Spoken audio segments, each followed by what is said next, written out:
Of the 13 largest cities in Western Eurasia, only 3 are Christian.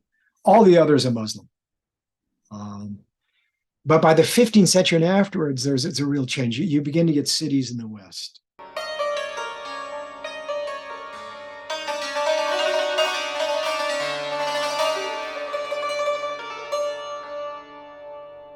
Dr. Hoffman, in the prior segment, we talked about 3 domains in which we were comparing the Middle East and Europe.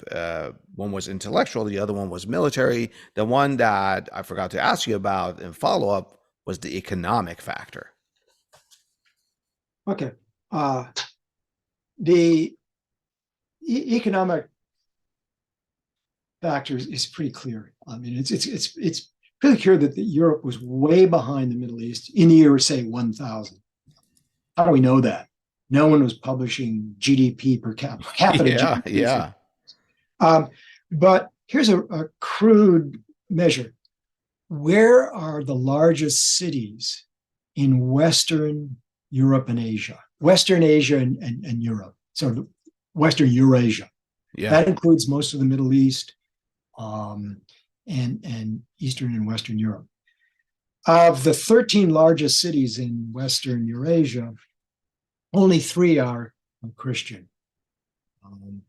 Rome, Naples, and, well, at that time, Constantinople, modern Istanbul. All the others are Muslim. But by the 15th century and afterwards, it's a real change. You begin to get cities in the West.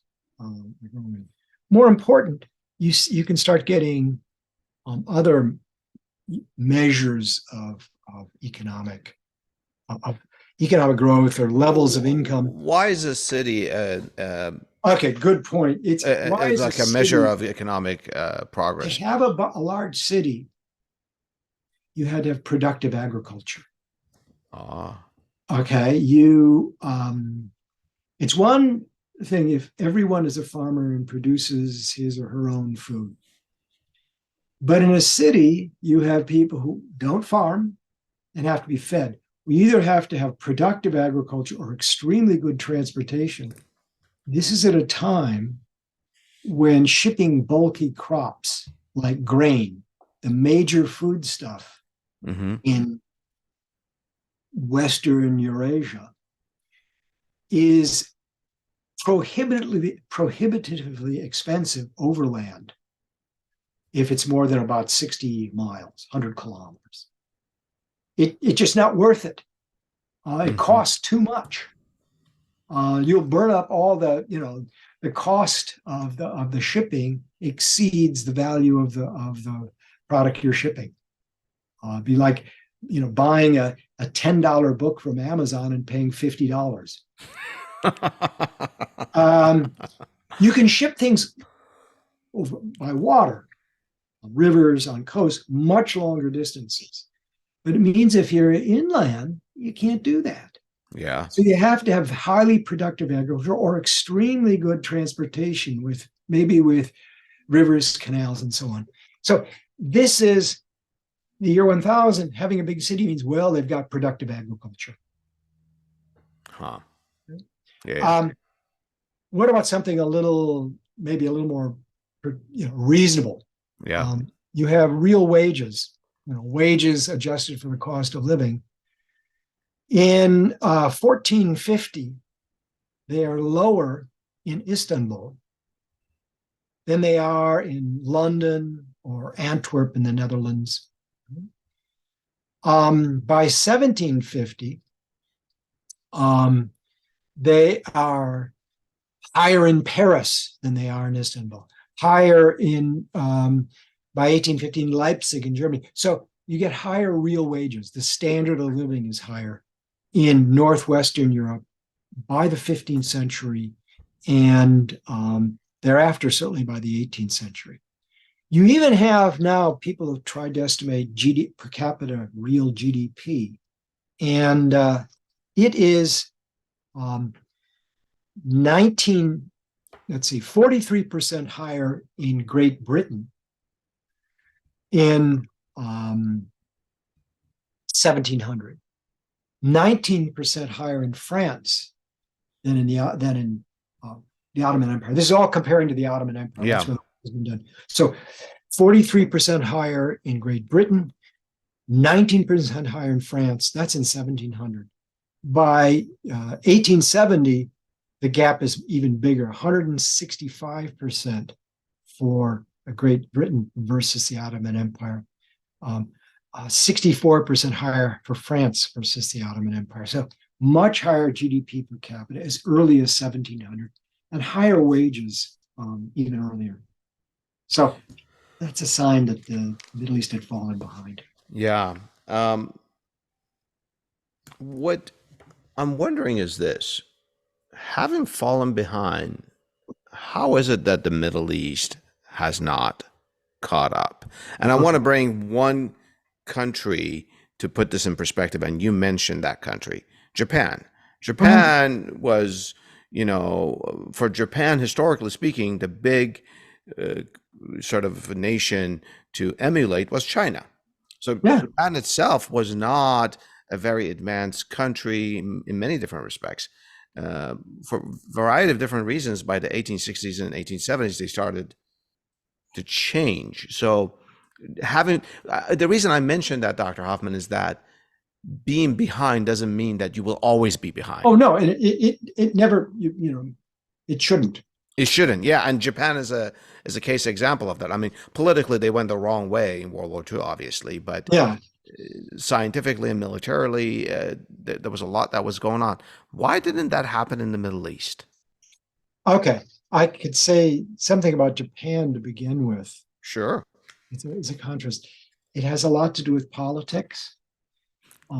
We keep on going back to that Yeah, politics. Okay. when Japan was forcibly opened up, its trade was opened up to the West. The black ships of, what was it, Admiral Perry? in the second half of the 19th century. Yeah. What were political conditions? You had a government of shogun, this same ruler, same office that had ruled Japan since the early 17th century. But at this point, the shogun was really weak, and his government was divided about what to do. And the real power in the country was exercised by hundreds of local rulers, daimyo. You can think of this as lords, Mm-hmm. little like Europe in the Middle Ages. So, and they were divided about what to do. So you didn't have a unified political elite that might be opposed to trying new ideas, trying new forms of government. Say, like the clergy, unlike the clergy in the Ottoman Empire, would say, no printing press. The central government and these lords in Japan were divided. And so some of them were really willing to experiment. And they began experimenting. They experimented with different political institutions. They sought advice in the West, and they also sought Western learning. The goal was, let's bring in ideas and technology from the West, but keep the Westerners out, or at least keep them under control. And so it's a political change, and they set up a different government. They have the Meiji Restoration. Yeah, it's yeah. Quite different. So what's the difference in the Middle East? Yeah. But in a way, by the way, if I may interject here, like in the 1960s, 1970s, many of these Middle Eastern countries are gaining their independence, right, and are becoming somewhat stable. The goal was the same, sort of get ideas from right, Europe and America and keep them out, but that hasn't panned out. Yeah. And you could ask,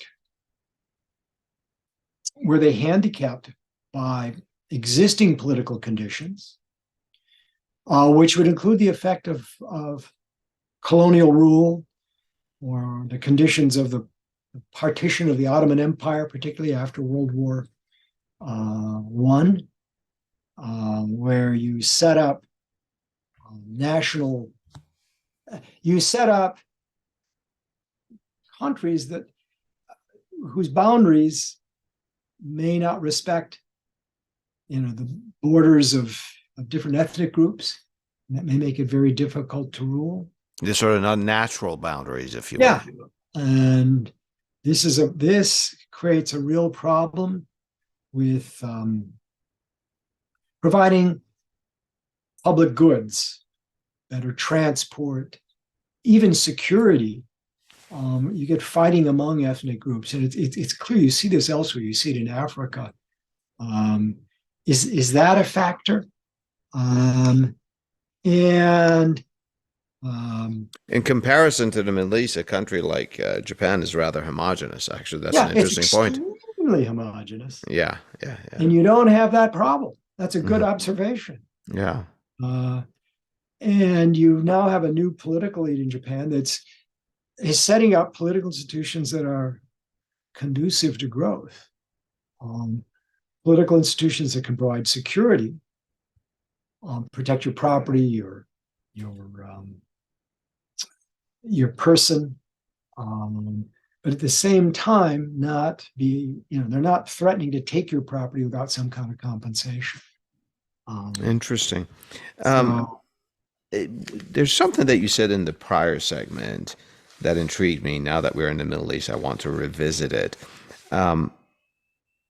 You sort of suggested that the strength of religious institutions in the Ottoman Empire was not so much because of what they did themselves, but it was more because of what the Sultan needed to legitimize his own reign. And you contrasted that with, let's say, Britain, where Parliament legitimized the king's reign. And I think that's a general that generalizes to Western Europe. It takes a while to get effective parliaments that have all the powers of the British Parliament, which were in place by the mid 1700s. Yeah. But the rest of Western Europe doesn't really get this until the 19th century. Some of it's the late 19th century. But that makes a big difference. It makes a difference in terms of tax revenues. When the stronger your parliament, the more tax revenue you can raise. Yeah.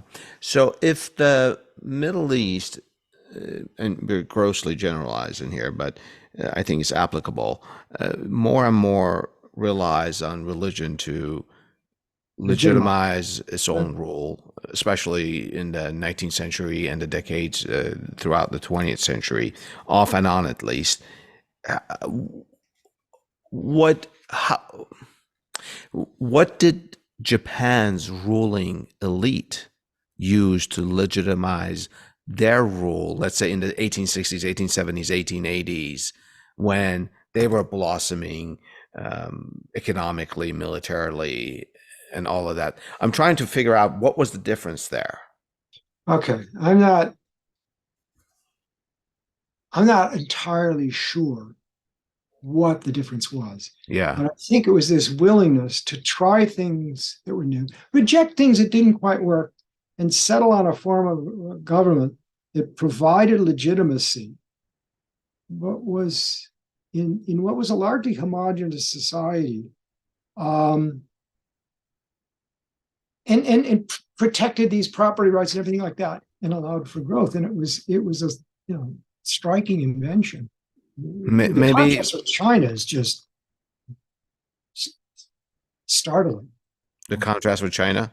Yeah, they face the same problem, but they have their debates among the emperor. Japan and China. And they, depending on who's in power, they waver back and forth. But they have a unified elite that resists this kind of experimentation because their own interests are threatened. You might have officials who, for ideological reasons are opposed, but they might also have a stake in, say, some kind of monopoly awarded to merchants. Well, we don't want to open up the economy if it threatens our revenue too. Yeah, that's right. And you don't have that in Japan. That's not a full answer, but it suggests that the different political structure had striking implications that delayed economic growth, at the very least, in China. Yeah, There's that's one really bit of interesting. The way Well, if I you go ahead, add please. one last bit of evidence, Yes, you do get striking growth in one part of China, one part of China. treaty ports, where the Europeans provided the political institutions. They were sort of like medieval cities in Europe. Kind of They like protected Macau the and Hong elite's Kong. property rights, but Chinese merchants said, "Hey, we want to locate our businesses there." It's revealed preference again. So is the Interesting. political institutions, and I think that's a key factor in the Middle East. This lucky choice or important choice of political institutions. Another thing that I observe as you were talking about Japan is that it seems like as a nation, and particularly the elite, we're not sort of ossified in one way of doing things. They Right. literally allowed, let's try this, almost like a startup. Let's see what works. Exactly. That's And that interesting. contrast with China, you might make the same contrast with the Middle East. Yeah. Let's take a break here. Stay with me and Dr. Hoffman as we get into the perspective.